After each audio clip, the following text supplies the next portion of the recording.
Media మిత్రులందరూ నమస్కారం.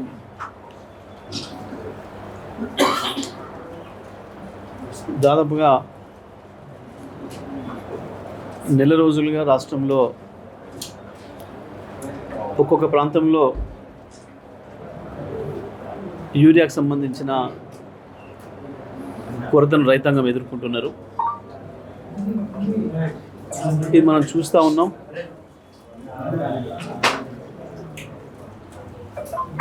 ఆ కొరత ఇంకా తీవ్రమయ్యే ప్రమాదం ఉంది. నెల రోజులుగా రైతులు రాష్ట్రంలోని ఒక్కొక్క ప్రాంతంలో నిద్రాహారాలు మాని లైన్లలో నిలబడి చెప్పులు పెట్టుకొని లైన్లో ఇంకా రకరకాల పద్ధతుల్లో వాళ్ళు హింసను అనుభవిస్తున్నారు. దేనికి చేసిన ఇదంతా అంటే ప్రభుత్వం దృష్టి తీసుకురావడం కొరకు. ఒకవైపేమో ఆతృత, ఒక్క బస్తాన దొరకకపోతే ఎట్లా, ఇంత పెట్టుబడి పెట్టినాం, ఎకరానికి 20,000 పెట్టుబడి పెట్టినాం, ఆ ఒక్క బస్తా 2 బస్తాలతోనే ఆ రైతుకు వచ్చే పై ఆదాయం ఏదైనా 5,000 10,000 మిగులుతుంది అని అంటే ఇవాళ ఒక్క బస్తా మీద ఆధారపడి ఉంది రైతు బతుకు. అంటే పంట దిగుబడి పెరగటానికి ప్రధానమైంది యూరియా, డిఏపి. కాబట్టి రైతు ఆతృత పడుతున్నాడు. కానీ ఈ ప్రభుత్వానికి చీమ గుట్టినట్టు కూడా లేదు. వాస్తవానికి ప్రభుత్వం ముందు జాగ్రత్తగా ఉండాలి. గతంలో కేసీఆర్ గారు ఎండాకాలంలోనే, మే నెలల్లోనే మొత్తం తెలంగాణలో ఉన్న అన్ని గోడౌన్లలో నిల్వలు పెట్టేది. రైతు పొలం దగ్గరికే చేరాలి ఎరువులు అని చెప్పి ప్రతి సంవత్సరం ప్రతి క్రాప్కి రివ్యూ చేసేది రాష్ట్ర స్థాయి అధికారులతోని. మాకు ఆదేశాలు ఇచ్చేది. మేము ఎక్కడికక్కడ జిల్లాలలో వ్యవసాయ రంగం పైన ఏ ఒక్క సంవత్సరం కూడా మేము 4 సార్లు రివ్యూ చేయని సందర్భం లేదు. ప్రతి సంవత్సరం 4 సార్లు రివ్యూ చేసేవాళ్ళం వ్యవసాయ రంగం పైన. సీజన్కు ముందు, సీజన్ ప్రారంభమైన తర్వాత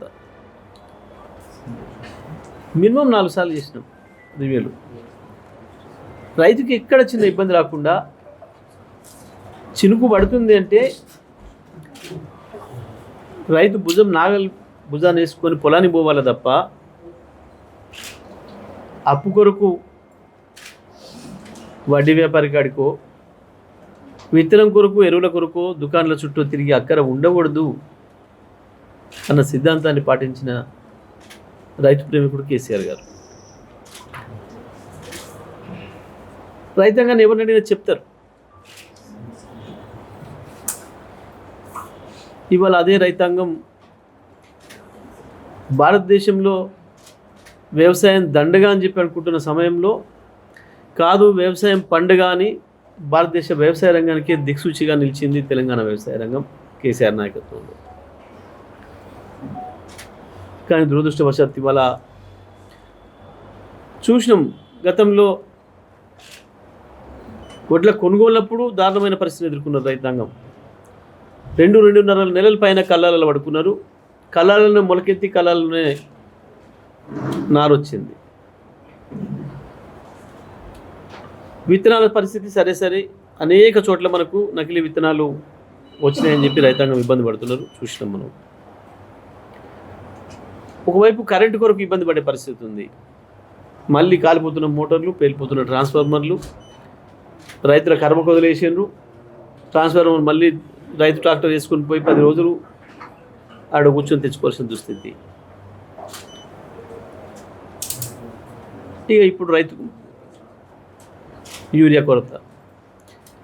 వాస్తవానికి దీంట్లో చాలా విషయాలలో ఎరువుల విషయంలో కావచ్చు, విత్తనాల విషయంలో ఇది దానంతరం అది వస్తున్న కొరత కాదు, నకిలీవి కావు. ఇవి కేవలం కొద్దిమంది మంత్రులు, దళారుల దగ్గర కుమ్మక్కై వాళ్ళ దగ్గర డబ్బులు తీసుకొని రైతాంగాన్ని కషాయాలకు అప్పచెప్పినట్టు అప్పచెప్తున్నారు. కొనుగోలు సందర్భంలో అదే పనిచేసింది. ప్రత్యేకించి నల్గొండ జిల్లా మంత్రి వ్యాపారుల దగ్గర డబ్బులు తీసుకొని రైతుల దగ్గర ఉన్న ధాన్యాన్ని కొనవలసిన అవసరం లేదు అని చెప్పి మిల్లర్లకు మాట ఇచ్చి హామీ ఇచ్చి తన స్వార్థం కొరకు లక్షలాది మంది రైతాంగాన్ని బలిపెట్టిండు. అడ్డగోలుగా ధరల దోపిడీకి గురైన రైతాంగం. ఇవాళ ఎరువులు కూడా బ్లాక్ మార్కెట్లకు అప్పచెప్పడానికి వాళ్ళ దగ్గర డబ్బులు తీసుకొని నల్గొండ జిల్లా రైతాంగాన్ని నట్టేట ముంచుతున్నాడు కోమటిరెడ్డి వెంకటరెడ్డి. ప్రతి దాని దగ్గర కమిషనే. ప్రారంభంలో విన్నాం కేవలం ఏదో కాంట్రాక్టర్ల దగ్గర బిల్లులు చెల్లించే కానీ కమిషన్లు అని చెప్పి విన్నాం. కానీ వాళ్ళ అవకాశం ఉన్న ప్రతి చోట, అది వడ్ల కొనుగోలు కావచ్చు, విత్తనాల ఎరువుల అమ్మకాలు కావచ్చు, ప్రతి చోట కమిషన్లకు కక్కుర్తిపడి రైతాంగాన్ని నట్టేట ముంచుతున్నారు. ఇవాళ 265 దొరకాల్సిన యూరియా 400 రూపాయలు పెట్టిన దొరికే పరిస్థితి లేకుండా చేసినటువంటి కారణం ప్రభుత్వ పెద్దలే దీనికి బాధ్యులు. ఎందుకు రాదు యూరియా? చాలా మాట్లాడింది కదా. కేసీఆర్ నీకు తెలివి లేదు, నీకు ఢిల్లీలో పని చేయించుకోరాలే, మేము చూడిగా ఎట్లా తెస్తామో ఢిల్లీకి పోయి ఇప్పుడు అని మాట్లాడింది కదా. ఢిల్లీ పోతానికి తీరిక లేదా, అంత రాత్రి పగలు ఇక్కడ పని చేస్తున్నావా అంటే ఇక్కడ పీకిందేం లేదు. ముఖ్యమంత్రి మంత్రులు 52వ పర్యటన. కేసీఆర్ 10 నెలలు కూడా పోలే 50 సార్లు ఢిల్లీకి. 2 ఏళ్ళు నిండు ముందే 50 సార్లు పర్యటన చేసినావు. ఏం తెచ్చినావు, సాధించినావు ఢిల్లీ నుంచి? కనీసం ఎరువులు తీసుకొచ్చే ముఖం లేదు. దానంతలదే రొటీన్గా వచ్చిన ఎరువుల్ని కూడా చక్కగా పంపిణీ చేసే పరిస్థితి లేదు. మళ్ళీ పోలీసులు, లాఠీ ఛార్జీలు.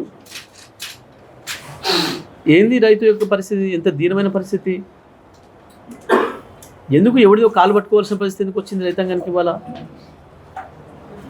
బాజాబ్తూ తను పైసలు పెట్టి కొనుక్కునే ఎరువుల కొరకో విత్తనాల కొరకో ఎవడి కాళ్ళు మొక్కాలనా?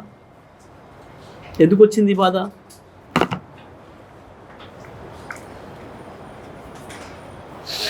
వీళ్ళు ఢిల్లీ కాళ్ళు మొక్కి టికెట్లు తెచ్చుకునే అలవాటు వీళ్ళకి ఎట్లుందో ప్రజలకు కూడా అదే అలవాటు చేస్తున్నారు. వీళ్ళు ఢిల్లీ బానిసలు కాబట్టి ప్రజలను కూడా బానిసలు చేసే పరిస్థితి తీసుకొస్తున్నారు. రైతాంగాన్ని కూడా చివరి మంది కాళ్ళు మొక్కి పైరవులు చేసుకొని పదవులు తెచ్చుకునేటోడికి రైతుల ఆత్మగౌరవం గురించి తెలియదు, ప్రజల ఆత్మగౌరవం గురించి తెలియదు. ఎంత అవమానం, ఎంత సిగ్గుపడాలి ఇవ్వాలి ఈ రాష్ట్ర ప్రభుత్వం. ఒక మహిళా రైతు ఎవరో అధికారిని కాలు పట్టుకొని ఒక బస్తా యూరియా ఇప్పించండి, డబ్బులకే, మేము ఉచితంగా ఏమని అడగలే. అచ్చం ఇవాళ నల్గొండ నియోజకవర్గం, కోమటిరెడ్డి వెంకరెడ్డి ప్రాతినిధ్యం వహిస్తున్న నల్గొండ నియోజకవర్గంలో పూర్తిగా విఫలమైండు. మంత్రిగా పక్కన పెట్టండి, ఏ నియోజకవర్గంలో కూడా పిలుస్తలేడా దిక్కులేదు. కానీ సొంత నియోజకవర్గంలో కూడా కనీసం ప్రజలకు సేవలు అందించే దాంట్లో అందుబాటులో లేడు. వడ్ల కొనుగోళ్ళప్పుడు ఇక్కడనే దారుణంగా దోపిడీకి గురైన నల్గొండ రైతాంగం. నీళ్ళ విషయంలో ఇంకా అంతమించిన దారుణమైన దోపిడీ జరుగుతూ ఉంది, ఇబ్బంది జరుగుతూ ఉంది.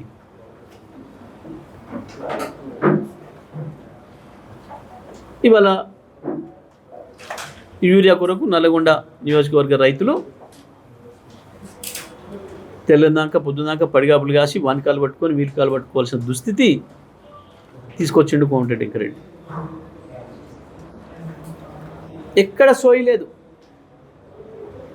రైతాంగం విషయంలో సోయి లేదు, వైద్య విషయంలో సోయి లేదు, విద్యార్థుల విషయంలో సోయి లేదు. కేవలం కమిషన్లు ఇస్తానికి ఎవడు వస్తాడా అని చెప్పి ఎదురు చూసుకుంటూ హైదరాబాద్లో కూర్చొని వందల కోట్ల దోపిడీకి పాల్పడుతున్నాడు తప్ప నల్గొండ ప్రజలు ఇచ్చిన అవకాశాన్ని పూర్తిగా తన స్వార్థానికి వినియోగించుకుంటున్నాడు తప్ప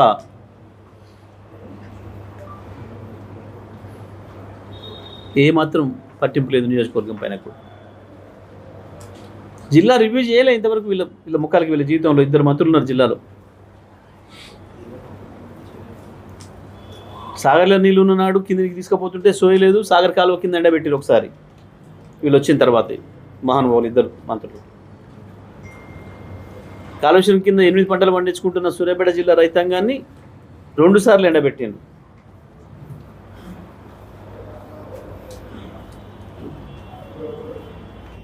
ఆ రంగం ఈ రంగం ప్రతి రంగంలో ఇవాళ మళ్ళీ నల్గొండ జిల్లా తిరుగుమని పోతాం.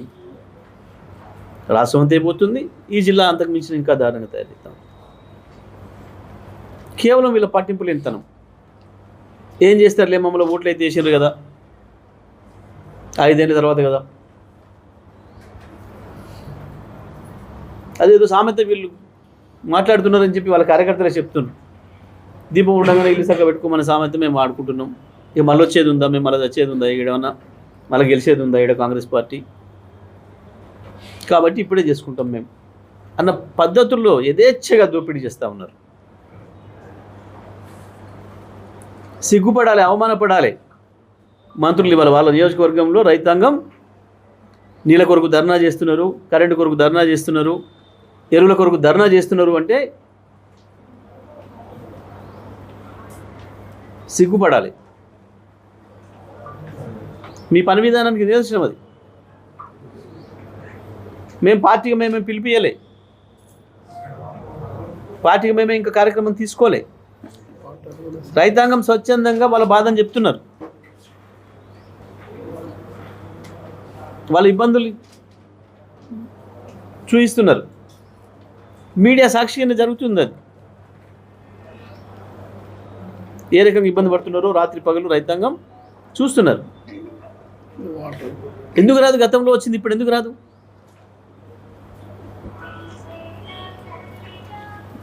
గదే కేంద్రం నుంచి అక్కడి నుంచే రావాలి, బయట దేశాల నుంచే రావాలి. కేసీఆర్ ముఖ్యమంత్రి ఉన్ననాడు ఎట్లా చేసిండు? పోర్టోని మాట్లాడి, రైల్వే వ్యాగన్లోని మాట్లాడి, ఆ రాష్ట్ర మంత్రులకు మాట్లాడి, ఆఖరికి పనులను కూడా, హమాలీ వర్కర్లను కూడా మాట్లాడి తెప్పించిండు కేసీఆర్. కరోనా సందర్భంలో, గంత కఠినమైన కరోనా సందర్భంలో దేశమంతా లాక్డౌన్ ఉన్నాడు కూడా మిల్లర్లు ఇబ్బంది పడుతున్నారు హమాలీలు దొరకక అంటే రైళ్లు పెట్టి ఇతర రాష్ట్రాల నుంచి తెప్పించాడు. పొలం దగ్గరికి మనమైపోయి కొనుక్కరావాలని ప్రారంభించింది మొట్టమొదటి ఈ దేశంలో కేసీఆర్ మాత్రమే. పండించిన పంటలు ఈ కాంగ్రెస్ ఉన్నప్పుడు కనుక కరోనా వచ్చి ఉంటే నాశనం అయిపోయింది అనేది కనబడుతుంది మనకు. అన్ని మంచిగా ఉన్ననాడే ఏం చేయలేకపోతున్నారు. సోయలేదు ఒక్కడికి కూడా, ముఖ్యమంత్రికి సోయలేదు, మంత్రులకు సోయలేదు. రైతులు ప్రజలు మనకు ఓట్లు వేసిండ్రు, మనకు బాధ్యత ఉంది అన్న సోయి కూడా లేకుండా సంపాదించుకోవడమే మా అధికారం, మా విధి, మా బాధ్యత అన్న పద్ధతులు తిరుగుతున్నారు.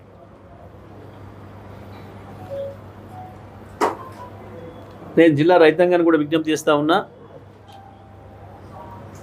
వీళ్ళకు దున్నపోతు మీద వర్షం పడ్డట్టుగా అనిపిస్తూ ఉంది మనం మాట్లాడే మాటలు. ప్రభుత్వాన్ని మెడలు వంచడానికి సిద్ధం కావాలి జిల్లా రైతాంగం అంతా. ఇంకా ఎక్కువ యూరియా అవసరం పడే పరిస్థితి వస్తూ ఉంది. ఎందుకంటే వర్షాలు ఆలస్యంగా రావడం వల్ల ఆలస్యంగా పంటలు వేసుకున్నారు రైతాంగం. ఇప్పుడున్న దాంతో ఇంకా 2-3 అవసరాలు పెరుగుతున్నాయి. ప్రతి ఎకరానికి కావాల్సిన యూరియా అందించాల్సిన బాధ్యత ప్రభుత్వం పైన ఉంది. వెంటనే ప్రభుత్వం మేల్కొనాలి. అయిన దానికి కాని దానికి ఎగిరెగిరిపడి మాట్లాడే వెంకటరెడ్డి ఎందుకు అధికారులతో మాట్లాడిస్తున్నాడు? యూరియా విషయంలో అధికారులు కూడా అత్యుత్సాహం ప్రదర్శిస్తున్నారు. జిల్లా అధికారులు కూడా చెప్తున్నా నేను, అబద్ధం స్టేట్మెంట్లు ఇస్తే మాత్రం మీరు కూడా ఇరుక్కుంటారు. జిల్లా ఉన్నతాధికారులు కూడా తప్పుడు స్టేట్మెంట్లు ఇస్తున్నారు, యూరియా కొరత లేదు అని మాట్లాడుతున్నారు. మీది కాదు బాధ్యత, వాళ్ళని ఇవ్వమనండి, మీ మంత్రులు ఇవ్వమనండి. కాంతి భుజాన్ని వేసుకొని ఇరుకున పడవద్దు రేపు చెప్తున్నా నేను. జిల్లా ఉన్నత అధికారులు ఎవరైనా సరే అధికార కొరత లేదని మాట్లాడండి. ఎవడు ఏమన్నాడు వాళ్ళను? కొరత ఉందా లేదా ఇవాళ వచ్చి చూస్తే తెలుస్తుంది కదా. కట్టంగూరు పోతే తెలుస్తుంది, తిప్పతి పోతే తెలుస్తుంది, ఇంకా చాలా చోట్ల తెలుస్తుంది కదా. మీది కాదు, మీరు ఎందుకు వేసుకుంటున్నారు భుజాన? మాట్లాడమనండి. ఉరికొచ్చి మీడియా వినోదం కలిగించడానికి మాట్లాడుతుంటాడు కదా, ఆయన అడగమని చెప్పండి.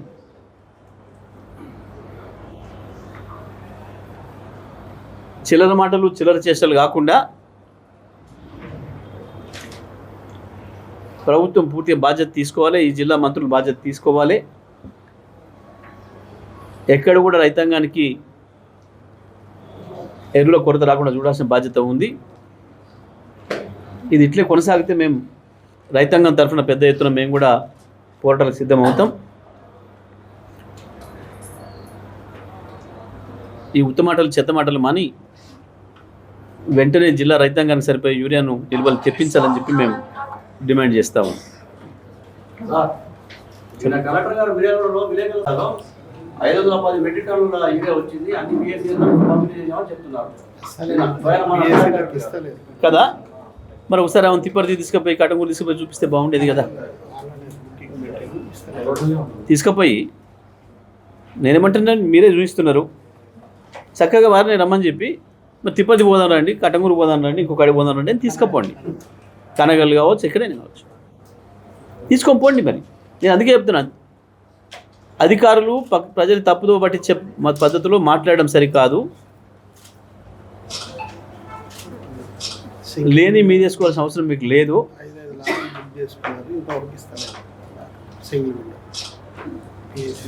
కావాలని చెప్పి మరి వచ్చినాయన్నీ ఎందుకు ఏమైందంటే మరి బ్లాక్ మార్కెట్లకు ఇచ్చారా? దేనికి ఏమైంది? మరి ఎందుకు రైతులు అక్కడ ధర్నా చేయాల్సిన పరిస్థితి వచ్చింది?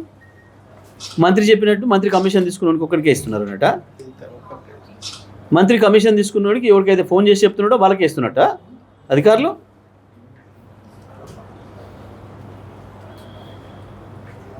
తెల్లందాక పనులేక పడుకుంటారా రైతులు? ఇటుకంటే నిద్రపట్ట కాడుకొచ్చి పడుకుంటారా? ఓ దిక్కు వర్షం చలి వస్తుంటే ముసురు వస్తుంటే అన్ని పిఎస్సి సెంటర్లకు ఒక్క తీరు ఇవ్వాలి. అక్కడ ఏం డిమాండ్ ఉందో దాన్ని బట్టి ఇవ్వాలి, వాళ్ళ డిమాండ్ని బట్టి.